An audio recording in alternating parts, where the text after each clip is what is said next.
Hey guys, welcome back to Unleashed, and it is great to see you guys. Well, you know, you can at least hear me. I can't see you. Maybe that's a good thing. Maybe it's a good thing you can't see me today because we're having some video problems, so you're only going to get this in audio. But anyhow, we're going to push forward. We are the resistance. So, hey, welcome to Unleashed. Glad you're here. Eric, good to see you as always. Yes, good to be here. Can you hear that in his voice? We're having all these problems. So, yeah.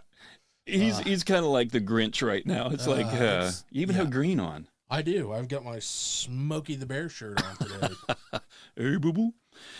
Oh, it's like, boy, what a week I've had today. It's just been one of those days. So we're coming to you just a little bit late, not for those of you that will tune in later and hear this, but if you're trying to get us on time today, it's just things have been kind of going haywire and wonky, but we're going to push through, and we're going to do this. We're going to light this candle. So, well, man, anyhow, I just got back. I was in Wisconsin, in Platteville.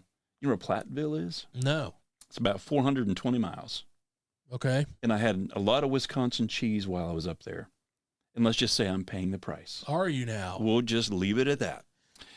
But they did have, I was speaking for a game dinner up there, and they did a chili cook-off, and there was like 10 different chilies, and whoever, like if you liked theirs, you took a bean out of this little container, you put it in this little jar, and then they counted them up at the end, kind of a thing. And let's just say that was a lot of chili. And I would probably not, if I was a woman, not have been wanted to have been married to a lot of those guys when they got home. Oh, I'm sure it's quite a mess. Oh, well, I'm sure it was. Yeah. What's the term? Dutch oven? Is that what they call it? Yeah, I believe so. Yes, that would be the technical term. Yeah, this is the male version of Unleashed today, totally male. But anyhow, it was a great time. Really, I got to take my 14-year-old with me, and it was awesome. Except she was sick, which I felt, bad for her. But, she did a great job working the product table, and we got, back after the event, and, she was just doing the whole Dayquil and NyQuil thing, and we're playing Go Fish until midnight. Ooh. The medicine kind of had her wired, and, I'm still wired after the event, so we're playing Go Fish. And it's kind of funny because she had taken like tissue paper and shoved it up each nostril as we're playing, so she kind of looked like a walrus, but the tusks were in the wrong place. Nice. You should have gotten I have a theory. So you get pictures of your kids like that, and then you tell them if you run away, this is the picture that's going in the paper. I have the picture, and I said, I might use this for the podcast. Yeah. And she was like, I don't care. I'm like, oh, well, then I kind of took the fun out of it. Took the fun right Yeah, out. you got to embarrass them, so. Yeah. But it was, like I said, there was a great event. They let me know today about 10% of the audience, I think it was like just about 10% on the button, received Christ that night. Good. That's amazing. So really cool stuff. And speaking of chili, speaking of gas, I was on my way home, and I was like, I come through, they had to go through Iowa to get to Wisconsin the way I came, and I was somewhere in Illinois, and my gas, I looked at it once, like 75 miles left, 50 miles. Well, I'll be fine. When it gets to 40, the light comes on. That's when I'll start looking for a gas station. There was nothing. I'm driving, and I'm going, this can't be true. I'm getting on my GPS and going, nearest gas station to me. There's nothing. When I pulled into the gas station, I literally coasted down the ramp. I kind of did one of those numbers and pulled in. When I have a 21-gallon tank on my my Canyon Denali. When I pulled in, it was 20.268 gallons that it took out of a 21-gallon tank. Yeah. That was calling it a little bit close. Yeah, that's too close. That was too much, but thankfully God was watching it over me and my stupidity. But it's not good to run them low. The fuel's what helps keep the fuel pump cool. And yeah, and I think someone had told me one time, you get to the bottom of a gas tank and your sediment kind of gets down there too, and it's kind of pulling stuff you don't want out. But yeah, I mean, there's a filter, but Well, live and learn. Start paying a little better attention when I'm on the road. But, one of the things I love, is I get to take my family a lot of times, on these trips. And, sometimes you can be in a closed space, sometimes a little bit too much, get on each other's nerves. But honestly, it's way better than sitting on your cell phones. And we get I call it windshield time, where we get to be together and we make up games. Like we think about everybody in our family and say, if we were ever attacked, who would be the best at this, or who would be the best at just any kind of weird stuff to take up the time. But it forms relationships. You get to know each other. I mean, you really do, which is going to play in a little bit on today's topic. And let me just kind of say, well, first of all, do we have any kind of a question this week, or has it just been one of those days where we didn't have a chance to kind of Well, I was gonna not really a question, but I was gonna tell you. Have you been down to see the Ark Encounter? Oh, down in, is it like in Florence, Kentucky or somewhere? It's south of that. Yeah, you're in the right ballpark. I've driven by it, but I've never had a chance to go in it. I went Saturday. Oh, yeah? It's Is it worth it? Yeah, it's cool. I mean, it can get, it's a little pricey. It's like 15 to park, and I think the tickets were 60. And that, they throw a lot of gift shop stuff at you too, but there's only been 2 of those things built ever. Noah built one, and then the Amish built this one. Right. It's something. It's the largest wooden structure in the world. Oh, my word. Did they sell umbrellas when you went in or anything? I think they actually do sell umbrellas. I just kind of wondered. Just yeah. Kind of They capitalize on that. Needless stuff. to say, that boat would probably take more than a 9.9 trolling motor. Man, yeah. If you were motorizing it, the size and scale of this, and there's the animal traps and cages on the inside. Yep. Showed kind of the whole thing. I mean, it's quite an adventure. For you guys that are close, people come from all over the world to see it. The lady said, Singapore. Wow. We talked about going and just, when it's like 2.5 hours and it's not a vacation, you're kind of like, well, you got 5 hours of driving that day. But if it's something like that where you're not going to forget it, and especially it's something that, like even our youngest or whatever, I think would really find interesting and tell the story. Go back about Noah's Ark. And yeah, I think the Creation Museum is probably better. There's more to do. It's more interactive, but the Ark it's unbelievable. And that's in the same area? No, well, not really. They're like 50 minutes apart, which I thought was odd. You can buy a ticket and see both attractions. Like, okay, get on the road and drive an hour. Yeah. But, yeah. Well, if you're on a family vacation, you got that windshield time like we just talked about. So, well, like I said, I get to take my family on a lot of these trips. Sometimes I don't, but the older I'm getting, the more and more I do, because I'm realizing like today's topic is going to be something that, I think you're gonna really learn a lot, and I think you're gonna hate it at the same time, because we're gonna talk about something called the father wound, and not having that FaceTime, and everybody being on cell phones now. I wonder what this next generation, it's going to be like, because my generation didn't have cell phones. I mean, we had the phone stuck on the wall, and you pick it up, and you could hear your neighbor talking, right? Kind of had to say, hey, how much longer are you going to be on there? Or you could, if you picked up quietly, you could listen into somebody else. We never did that. Yeah. Yeah, right. But it's this windshield time where you get off your phones, because that personal contact is something you can't get back.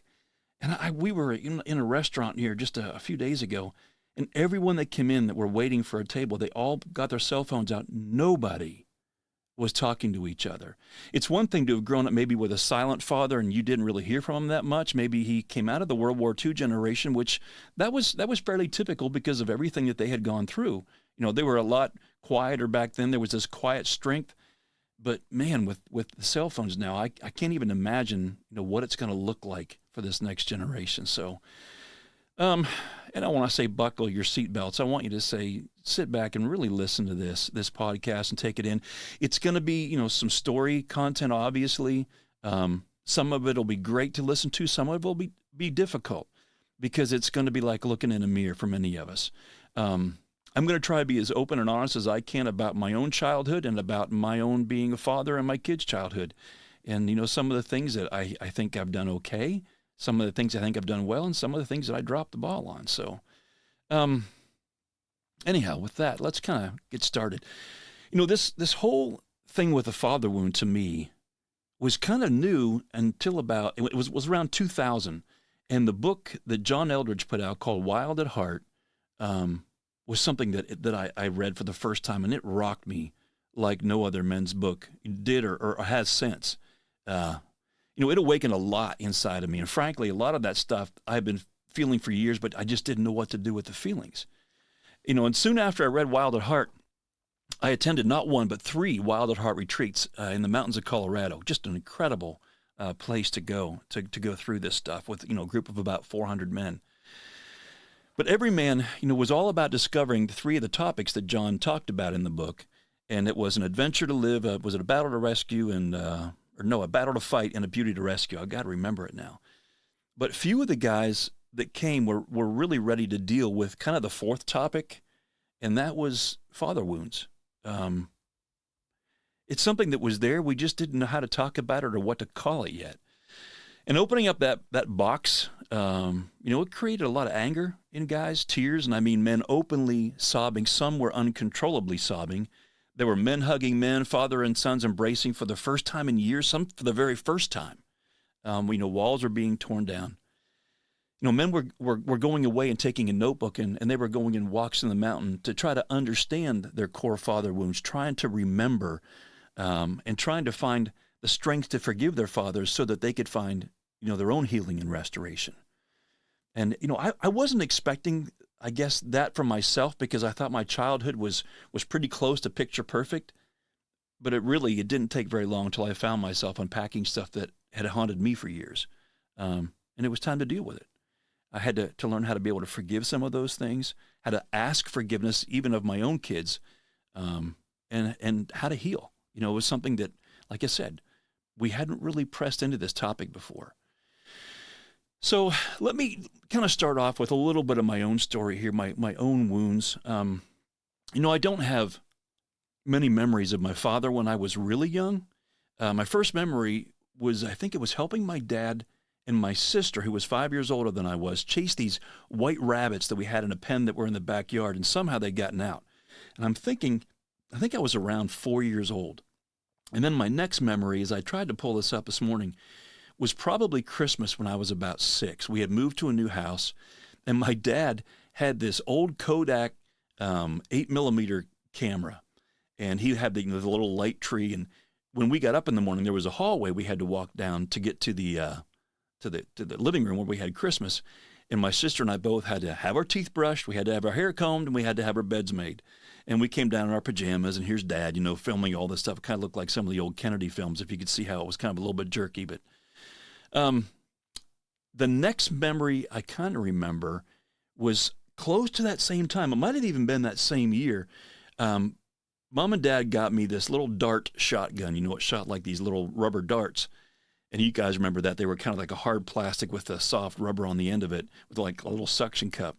And there was a rabbit that you could wind up and let go, and it had these little metal wheels underneath it, and it would just kind of go all over the place, as long as you had like a hardwood floor or something, and you shoot it with the shotgun.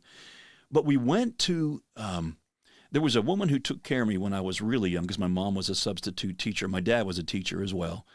And we went to their house for Christmas this one year, and I was running that rabbit around their house on this hardwood, and one of the wheels somehow, it hit a register, I think it was, and it knocked it off, and it went down inside this register, all through the ductwork, down like toward the basement of this guy's house. And my memory was, this guy's name was Art. It was his house, Marie and Art. And Art took apart the heating ducts on Christmas Day for hours just to find this one wheel, and then they soldered it back on for me. But as a kid, it kind of went unnoticed, all that work that my dad had done as well, helping to see it, to do it. And I couldn't see it in him then, that he had been, putting his time and effort in just to try to make sure that I was going to be happy on Christmas Day. Next memory that kind of popped off was, I was probably about 10 maybe. And my dad was working on the pilot light down with our furnace, and there was something he had to solder, and it was the, here son, hold the flashlight. And what I remember is him, trying to get this thing. I wanted to go out and play or whatever it was. So he was trying to get done so he could get me out of there. But what I wanted to see happen as I got older in that moment would have been, hey son, now I'm going to hold the flashlight for you, and I'm going to teach you to do exactly what I just did. My dad was a school teacher, and I think he spent so many hours, teaching at home and all those things. He didn't want to come across maybe as a teacher to me in that moment. I don't know. Maybe I was just too impatient, wanted to be out of there, and he was just trying to let me go play. I don't know. But I grew up, being one of those kids that didn't know how to do a lot of things, carpentry and plumbing and all that stuff. My dad could do anything. He could fix cars. He could do carpentry, all that stuff. But and I'll share this in just a little bit, but he was really quiet. And he didn't really share a lot of his own, life growing up and how his dad was really quiet and all those things. So another memory I had was when I was in 8th grade. I was sled riding. There was a school just down the street from us, and had an incredible hill to sled ride on. And there were some kids that didn't like my dad, and one of them didn't like me. And I was tiny. I mean, I was a little kid. And they cornered me at the top of the hill. And I had my best friend at the time who was with me. And they started to pick on me and pick a fight. And he left. My buddy left, didn't want to get into it. And not realizing what they were going to do. But the next thing you know, they surrounded me, started pushing me down. And this one kid kept hitting me. And I just didn't want to fight. And so I got home that night, and I can remember just being so upset. I think I went into my room and I was crying, and rather than Dad coming in, Mom came in. And she's like, "What's up, honey?" And I said, "These boys beat me up, and it's because my dad's a teacher and all this stuff." You know, I blamed my dad at that moment, and honestly, he really had nothing to do with it. But I was mad because I felt like he never taught me how to stand up for myself or how to fight. And my dad wasn't that kind of a person. He was probably the kindest, most caring, gentlest, do anything for anybody person you've ever met. And so that was just kind of not how he was wired. But as a kid, you know, I was like 13 or 14 years old. All I knew was I was a little kid. I didn't know how to fight, and I just got beat up. You know, like I said, my dad was really quiet, and his father was quiet. So Dad he wasn't that vocal. I never knew my grandfather, and I knew my dad told me that his dad, my grandfather, was really quiet. And I never knew my other grandfather on my mom's side either, as both of them, they had passed away before I was ever born. But, you know, like I said, Dad could fix just about anything, but he just really never passed that knowledge on to me. And that's probably one of the wounds. If I could go back and say to my dad, this is something I needed, it would probably be that. You know, thank God for YouTube now, because when something breaks around the house, it's kind of like, well, you better call the repairman. And I'm like, you know, pulling my phone out real quick, and I got this, and I'm pulling out YouTube trying to fix stuff. You've probably been there and done that too.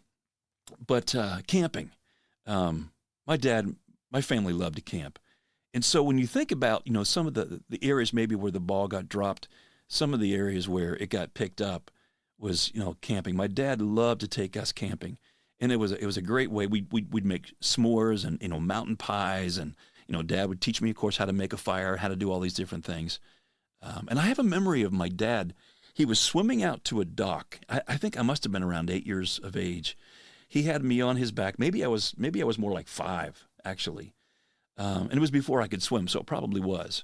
And I remember we'd go on vacation at the ocean, and he could float on his back in the ocean like he was weightless. You know, he could just float all over. I could never do that. I still to this day don't know how he was able to relax enough. I don't know. But you know, when he'd be doing that, we would always take vacations. And when we weren't camping, we'd either go to Atlantic City, this was pre-casino days, or then after that, we would go to Ocean City as I became a teenager. They didn't have, you know, the alcohol stuff and the gambling. So it was a little better family vacation spot for us. And, you know, Dad loved to sit out on the porch. It was like a 2-story house that we always rented. And, you know, he would always take us out to eat during the week at this, you know, fairly expensive for a school teacher's, you know, salary, this seafood restaurant. And it's something that he had saved just for vacation every year to bless all of us with. No matter how big our families got, he would always do that. He would make sure that he was going to spoil us. And, you know, we didn't eat out much as a kid. I remember the very first McDonald's being the only place you could almost eat out unless it was, you know, just a regular restaurant, you know, back then. But, you know, Mom, like I said, she was a stay-at-home mom for the most part. So we didn't have, you know, much money. And my dad, I remember getting a bicycle, was a Schwinn. And it was like the envy of all the kids in the neighborhood. But I did not know until I grew up that my dad found this at a garage sale. And it was all scratched up. And he sanded everything down and repainted it and made this thing look brand new. But he never told me. You know, it's when you become an adult, you begin to realize the sacrifices sometimes that your parents make. And he didn't need to be front and center. He didn't need to be the hero in the story. He just wanted to make sure that I was loved well. And I can see it now. But what we're talking about is working through those things that can come back and haunt us sometimes. And we always say, and when our kids get older, we hope that they can see things, but we do make mistakes sometimes. When I became the all-knowing teenager, my dad and I would get into a few arguments. Of course, you know, it's like the old buck and the young buck. And I remember it was a really crazy cold winter day. The wind chill was like 20 below, and I don't remember what it was. I think it was something about, you know, money or something I had a 1970 El Camino as my first car. I was going to be late with a payment or something. And I got mad at him, and he was holding me capable of making a better choice than what I was doing. And I, for whatever reason, felt like, he didn't love me or whatever it was. And I grabbed my shotgun to go rabbit hunting. And like I said, it was like 20 below wind chill that day. And I went out of the house mad, purposefully not wearing hat and gloves. And I stayed out. I can remember staying out as long as I possibly could, like an idiot. And it was all in an attempt to try to make him feel guilty. I think if I can be honest, it was probably just a cry for attention. I wanted to know that, he cared about me. I wanted to hear from him because he was a quiet man that I mattered. And I wanted to hear him say, those words that I think I was 21, the first time I can remember my dad saying the words, "I love you." And I'll tell you more about that in a minute, but it became something that we never wouldn't say. At a certain point, every time we would see each other or leave, we would always say those words. So it was about 21. We got into another argument, and I think it was around Easter time. And I told him that I thought that he was never proud of me because I wasn't a great student. I wasn't one of his top students in school. I think I rebelled against trying to be that because I was trying to be the cool kid, and I didn't want to be the teacher's pet. And I think I told him that he wasn't proud of me because I felt like maybe I was an embarrassment to him because he was a teacher. And nothing could have been further from the truth, if you knew my dad. But that was the lens of a teenager at the time. And after that talk, which went on for well over an hour, I can remember how upset I was. And that's the first time I ever saw my dad cry.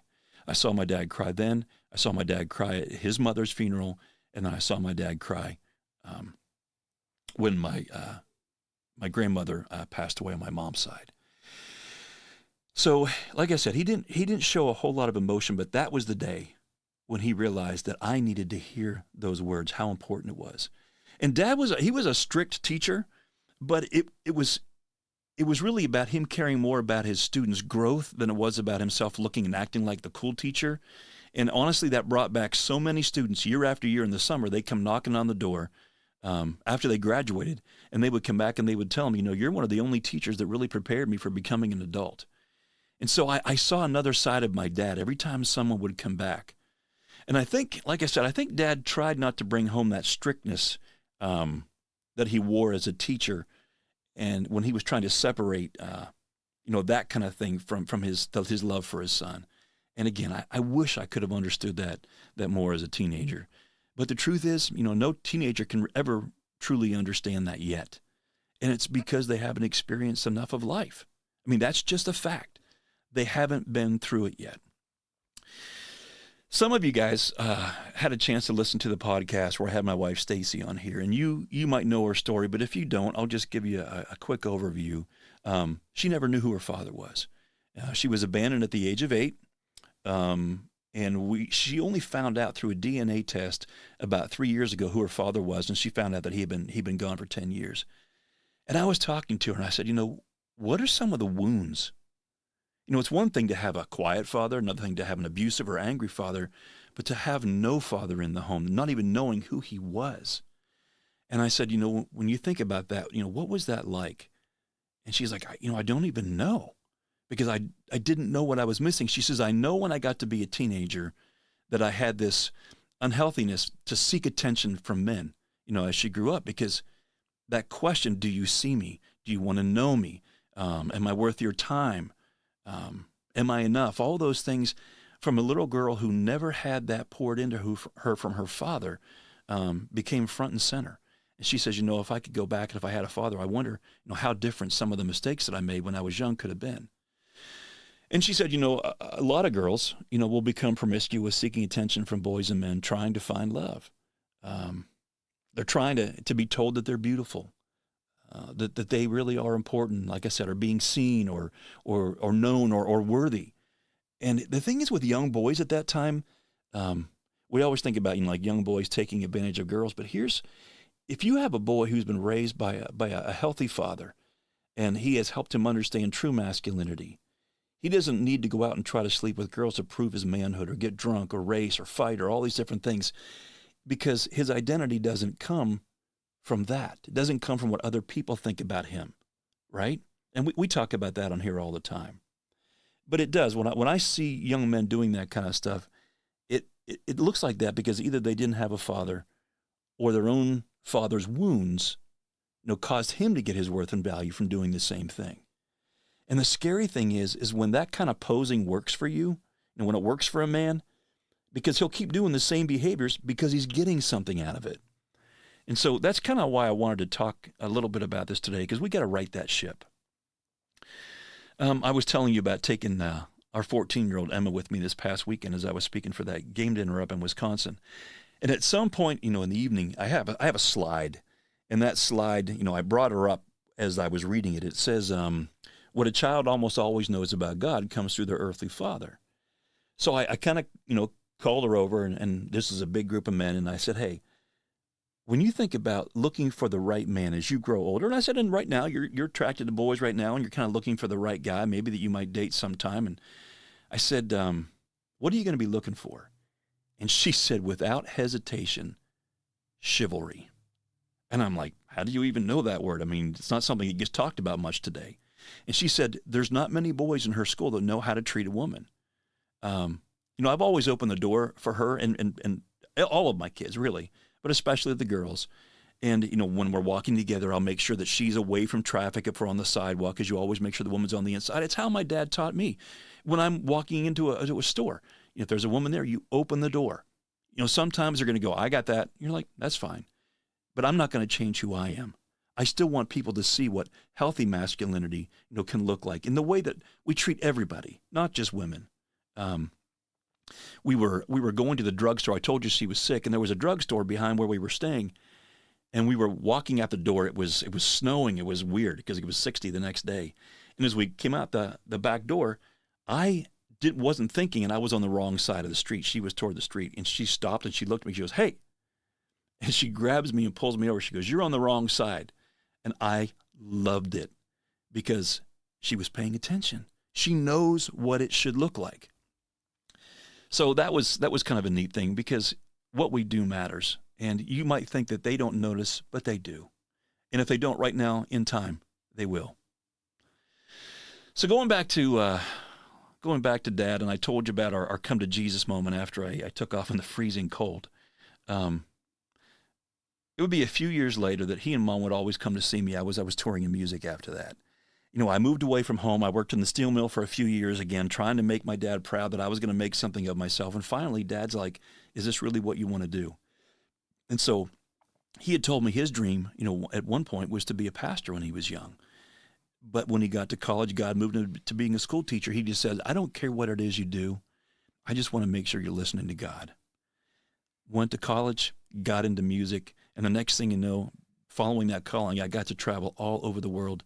And Mom and Dad, if they possibly could, whether we were at Radio City Music Hall in New York City or Estes Park in Colorado or wherever we were, they would show up.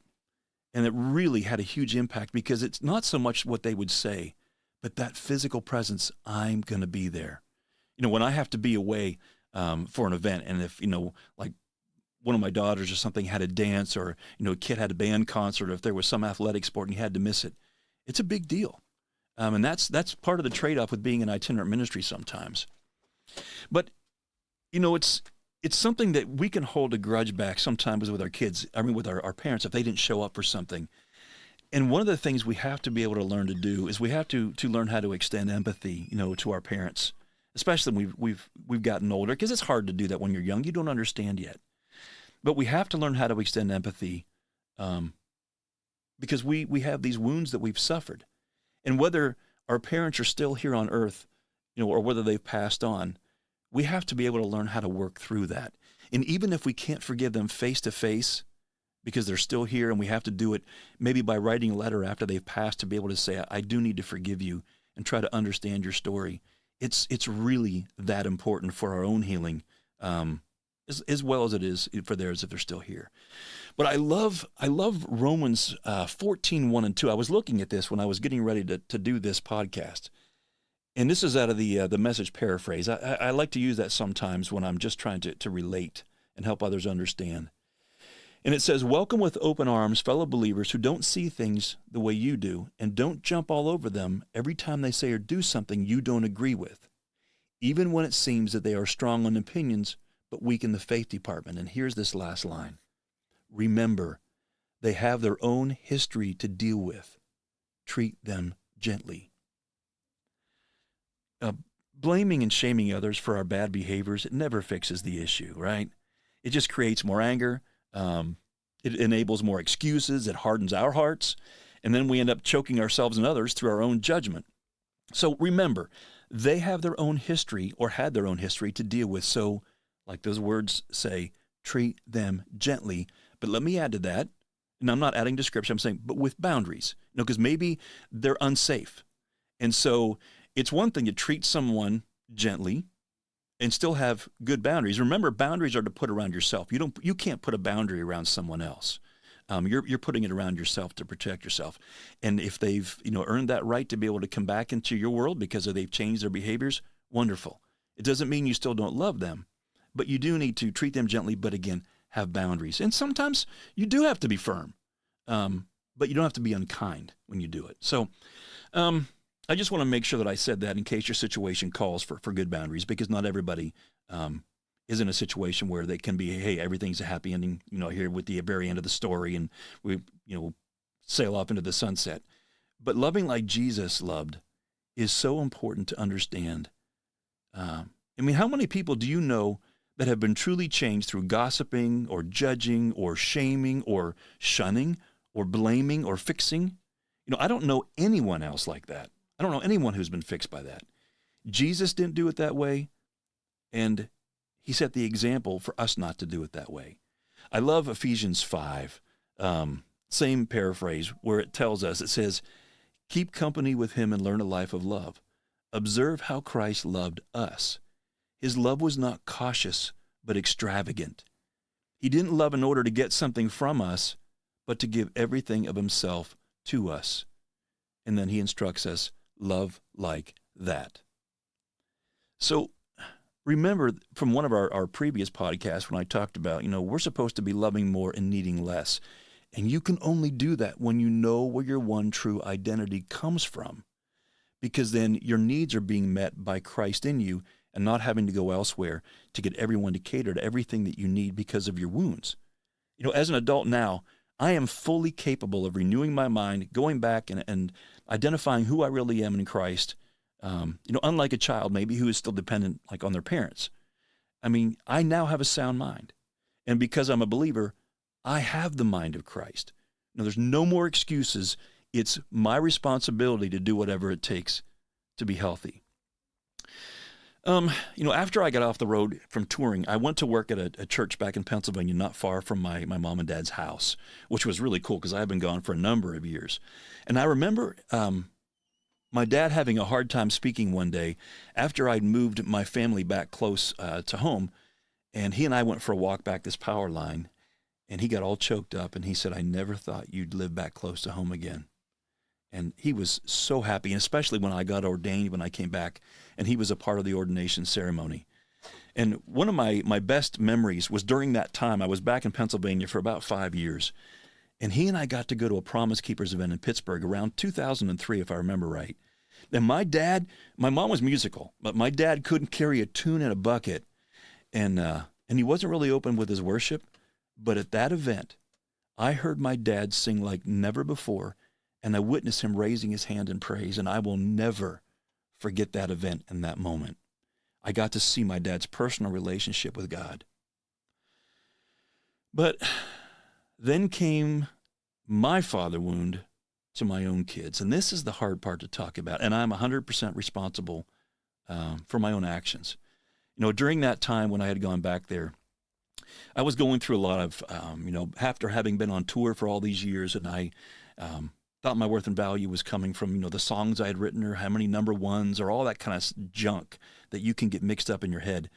And I found myself getting into conversations with another woman at the church. And I've shared this on here many times. But it was one of those things where, and again, I never met her outside of the church building, but I took my needs and those things to this woman to have her feed me with words of life and all that kind of stuff. And to be honest with you, when I got busted for it at first, I didn't want to admit it. No, it wasn't what you're thinking it is, but I knew better. And I was ashamed. And so I wanted to try to cover it up at first. But eventually, I had to come clean. There was no other way around this that I was going to do that. I was going to have to talk about it. And during that time, went through counseling, and I was gone for about 2 weeks to Colorado to try to work through whatever the issue was that was causing me to do this. And during that time, my kids went to a relative's house. And I'll never forget this, and I've never shared this. This has never been in a book. It's never been on a podcast or anything, but I guess it's time. But when I came back to my relative's house, went to pick the kids up, my son was hiding underneath a desk downstairs. I think my daughter was still pretty young, but my son was just now old enough to kind of understand really what was going on. And I think there was a certain amount of shame. And I went down to get him, and he didn't want to come out from underneath the desk. And in that moment, I wanted to die. Guys, we have to be very careful in understanding that the wounds that we create can haunt us for a long time. And not just our kids, but they haunt us because we see the pain of something that we did that it caused someone else. But here's the beautiful thing is this. When we can renew our minds, when we can teach our children that God really has cast our sin as far as in the east is in the west, and he remembers it no more, when he says there is no condemnation, he means it. And we get to really learn through these difficult situations. I had a guy telling me the other day, he said, Brand, if you'd have known me, when I was probably between maybe 22 and 27 or something, he said, if you'd known me then, you'd have been ashamed of me because I left the way I was living, for Christ and kind of was out, sowing my wild oats and stuff. He said, but God got a hold of me and brought me back to him. And I said, you know what? It's in those moments that I have a feeling the reason that God brought you back to him in a way that now you can't not tell everybody about his grace and mercy is because he showed you what you were forgiven of.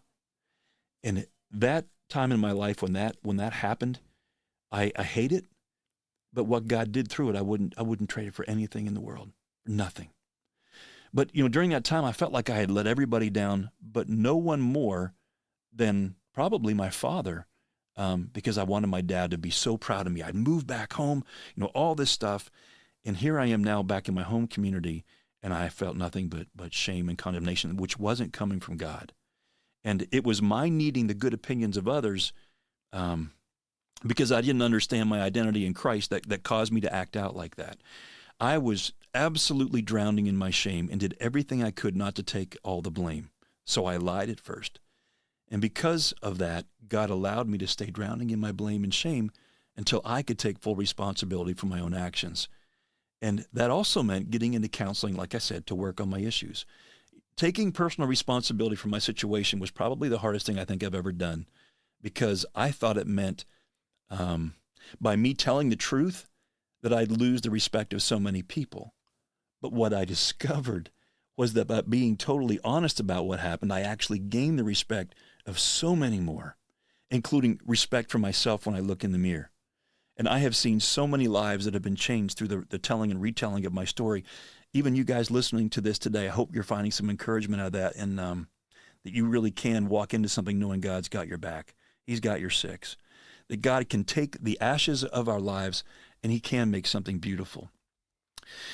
Well, as I kind of get into the last few minutes of this here, I want to tell you something new. After my personal shipwreck, like a couple of months, I'd stepped down and I was moving my family back to the state of Indiana. And my dad was doing everything he could to help me pack up, to fix things around the house.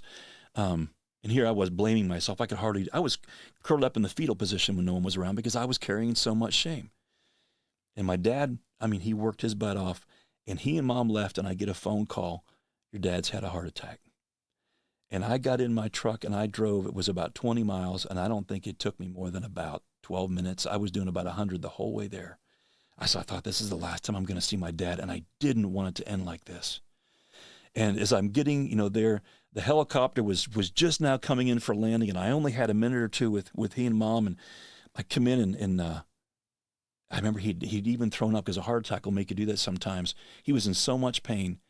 And for the only time I can remember in my life, maybe since I was maybe a little boy, is I leaned down and I kissed my dad on the mouth. And he looked at me and he said, "I love you, son, more than you'll ever know." And that became the phrase we would use every time we would say goodbye after that, until our final goodbye 7 years later. Guys, relationships matter, and they are worth the work. And I want to encourage you guys, too, to tell your stories, because your kids need to know, so they don't feel like they're trying to live up to dad. You know, these expectations sometimes that are unrealistic. They need to see our mistakes and our failures, and to see how God picks us back up again and uses those things for good. You know, Mom and Dad were in an accident in 2013, and Dad passed in a matter of months, not long after that. But it wasn't from the accident. He could never walk again, but he had had a massive stroke. And I got to be there the last 5 or 6 days as he was passing away from the stroke. Couldn't move a muscle, nothing, not a finger, not a toe, nothing. He couldn't even really blink. And I would sit there and tell stories. "Dad, remember that time we were hunting?" And you guys, if you followed the podcast, you know my dad wasn't a hunter. He would go to take me. But I would tell those stories. And the only way I would know he could hear me was because a tear would run down his face. But I knew he could hear me. And he didn't have to say it. So I said it. It was shortly before he passed. I said, "Dad, if Jesus calls you by name," and that was a special song that I had written. It was called "No One Speaks Your Name Like Jesus." And the bridge of that song, it says, "In my darkness, Jesus came and rescued me. Just like Lazarus, he called my name, and now I'm free, forever free. For no one speaks your name like Jesus." And I said, "Dad, if Jesus comes to take your hand, I've got to go to the kitchen just for a minute. It's okay to go ahead and go. I'll take care of Mom, and I'll see you on the other side." And then I said, "I love you more than you'll ever know." He passed away about 2 minutes after I left the room. And at the funeral, they played some songs that I had written years before about my mom and dad. One of them was a song called "Have We Taught Our Children Well?" Boy, talk about the father wound. Now I can look back and go, yeah, he really did. Another one called "I'm Going Home." You can look these up probably on YouTube. But the last one was a song called "Love Is Spelled Time." And before we finish this up today, I want to recite these words to you. This is just from the chorus.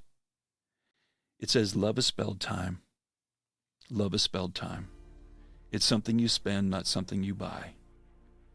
Before time is gone, I hope you will find that in the eyes of a child, love is spelled time." As you're working through your stuff, sit with your kids tonight. Sit with your wife tonight. Put your phone down. Look them in the eyes. Tell your stories. Be willing to be open and honest. And then tell them about the love of Jesus. We'll see you next time.